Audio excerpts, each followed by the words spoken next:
Hey, what's up guys, Crazy here, back with another Borderlands 3 video, and today I'm going to bring you 10 awesome things that I wish I knew before playing this game. As all of the previous entries in the series, Borderlands 3 has a lot of secrets and things that it doesn't outright tell you, and because many of them are so helpful when it comes to getting loot and progressing with your characters, I wanted to bring you just some of the things that I have learned so far. So if you enjoyed this, make sure you hit that like button and let's get to it. Coming up first, one of the major gripes that I had in the beginning of the game was the inventory size limit. Many times I found cool weapons or items that I simply couldn't keep any longer because my inventory would constantly get filled. Well, the good news is that this gets much better as you progress a little bit into the game, and in terms of your bag size, the amount of items and ammo you can carry, you can actually upgrade all of this with straight up cash once you reach Sanctuary 3. And you get to unlock the shop area where Marcus will sell you guns, but also upgrades from this deck in front of him.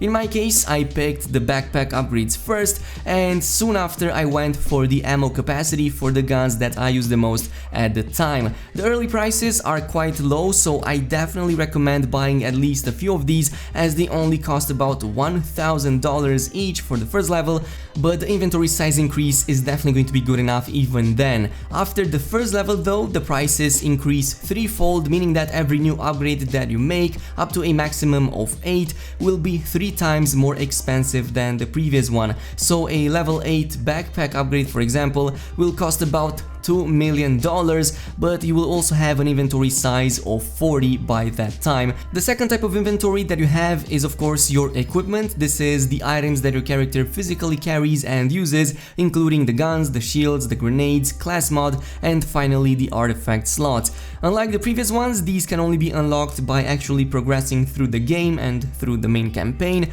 and without spoiling anything here, the rough outline of when you can expect these are as follows. You get the third weapon slot as soon as you leave Pandora on Sanctuary 3. The class mod slot unlocks at about the 6th main mission called Hostile Takeover that you do on Promethea. The 4th weapon slot unlocks on the 10th story mission, and finally the artifact slot unlocks later in the game during the 16th mission called Cold as the Grave. And that is pretty much it. From this point on, you can equip all of the slots. Coming up at number 2, it goes without saying that you should do your best at completing as much of the bonus objectives and side quests as you can. For the bonus objectives, most missions have these, and you can see them by their distinctive plus icon next to the checkbox. Most of the missions I did in the game so far had such objectives, and this is an amazing way of getting loot from the very start of the game because these will unlock red chests. In fact, I'm giving huge props to Borderlands 3 devs for making objectives and side quests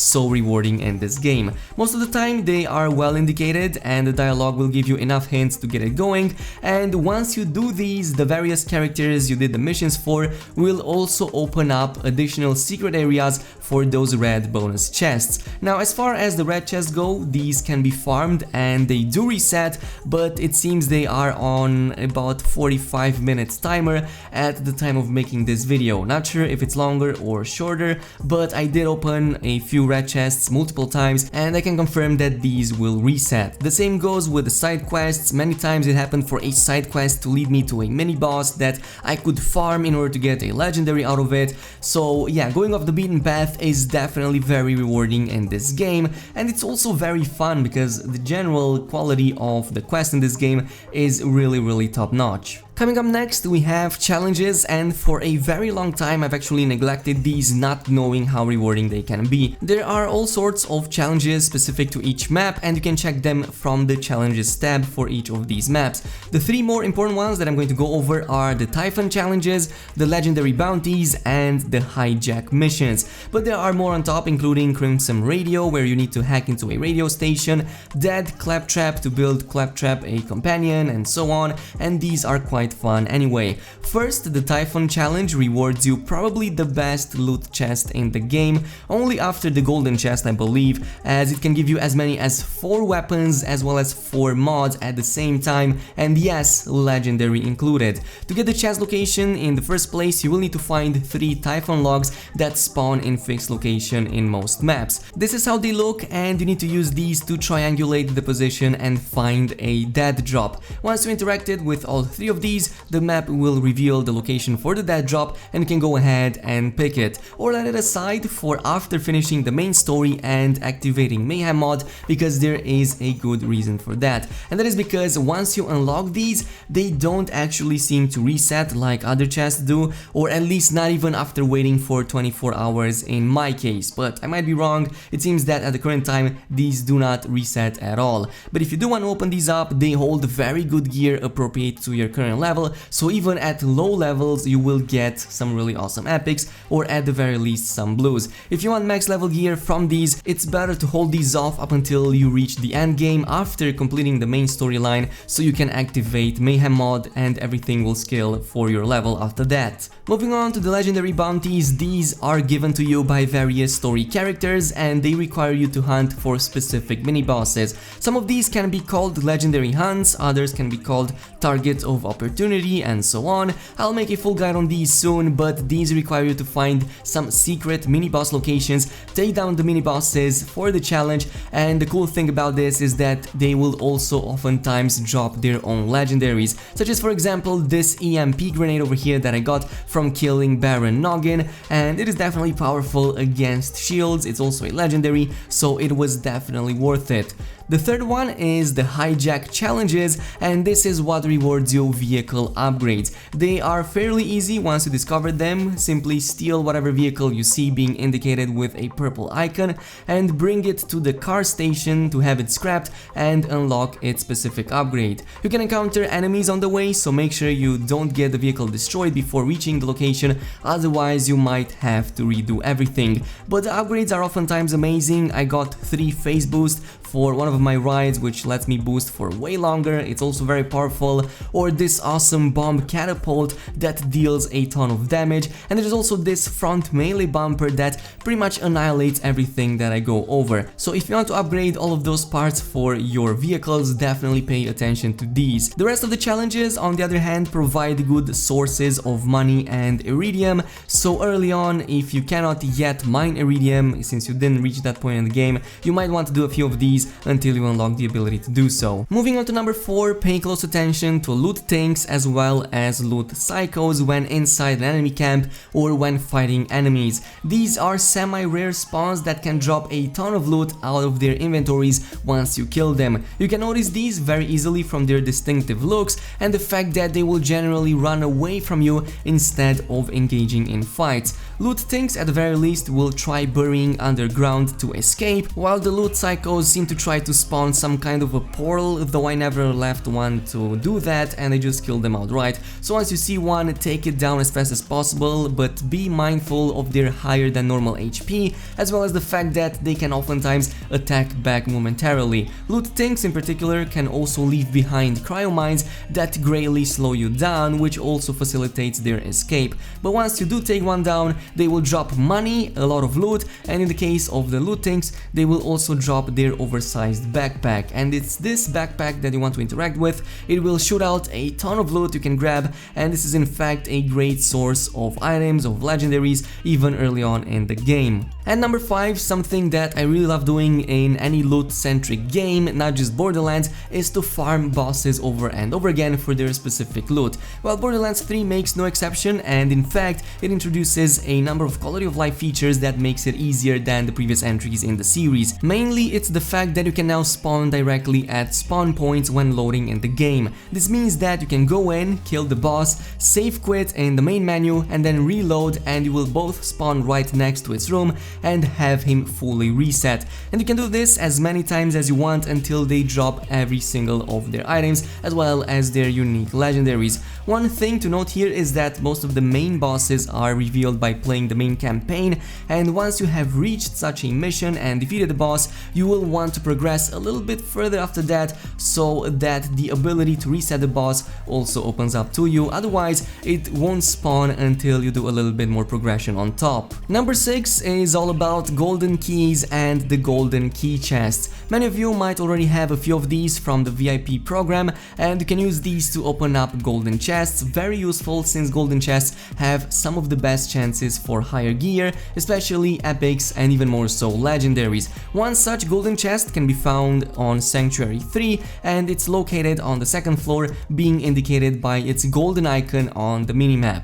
Now you can outright use your existing keys to open this, and what this does is that it gives you some really awesome weapons appropriate to your level. Since this is an excellent source of high tier items, and because golden keys aren't that easy to farm, at least not until way later in the game, you might want to hold these off at least for the time being, for when it truly counts. In my case, I used a few of these on a couple of occasions when I felt that I didn't have enough to take on a certain boss or encounter in a timely manner. It definitely helps with that, but since I had a total of 15 at the start of the game, I also kinda wanted to test this out as well and used about half of them.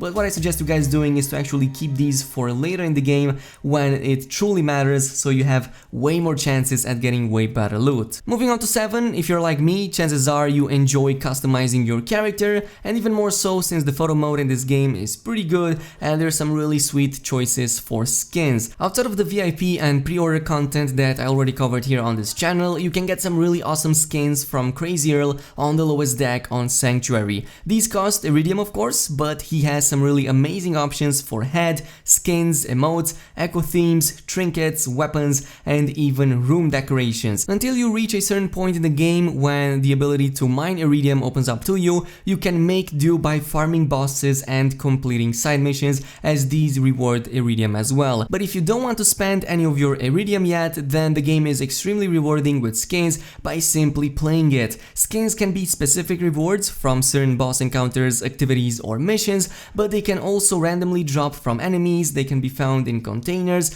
and chances are you'll find at least a dozen of these just by playing the game as it's intended, and it's definitely a very rewarding experience. At number 8 we have the Lost Loot Machine that you can find on the Sanctuary in the same room where the teleporter point is. The way this works is that it shoots out the last blue, epic, or legendary items that you didn't pick on the battlefield. At base it only holds a maximum of 6 total items, but you can upgrade that to a maximum of 14. So this applies only to the last number of items in that order, which means that if there are more than the max capacity, some of them will indeed get permanently lost. But you can actually use these as a form of passing on gear on your second characters, and that is because these are all shared between the characters that you have, so the loot machine works account-wide. Every character that leaves behind any loot will have it in the Lost Loot Machine in the order from the newest to the oldest. This means that yes, you can even overwrite higher level items from your main character with lower level ones from your secondary one if you got new items on top of the old ones, so do be careful with that. Moving on to number 9, we have the Anointed Gear that you can buy from Veteran Reward Machine next to Crazy Earl. This is a special type of gear that costs Iridium, but it also comes with some very powerful, maybe the most powerful bonuses in the game, and in this case for example I got this rifle which gives me a special perk of 30% lifesteal after using a pet attack command, but there's a ton more in there that can give you huge bonuses, for example to damage after using an active ability. Some can grant you extra charges for one of your active skills, increase various stats such as crit rate, fire rate, accuracy, replenishing health, shields or ammo, and so on. And there's even Anointed Gear that can be general, so it can apply for all of the classes. This is indicated by the fact that the text only reads Anointed, but there can also be class specific Anointed Gear, such as for example in this case Beastmaster Anointed, and this is all going to be indicated on each specific weapon. Finally, a quick tip is to check your mail section in the social menu. Chances are if you never came here past the first few levels, you will have a ton of weapons and items sitting over there, and that is because when finishing missions, oftentimes these characters will reward you items. The thing is that those items don't actually get added automatically in your inventory, but rather characters will send them via mail, so they can easily be missed. You will know if you have any mail if you check under your minimap and see the mail icon over there, but it doesn't always appear or stay, so you might want to go ahead and check it out every now and then. But with that, I believe we have covered everything for now. There's going to be a ton more guides and gameplay coming up on the channel, so make sure you hit that like button, subscribe and activate the notification bell, and I will see you guys later.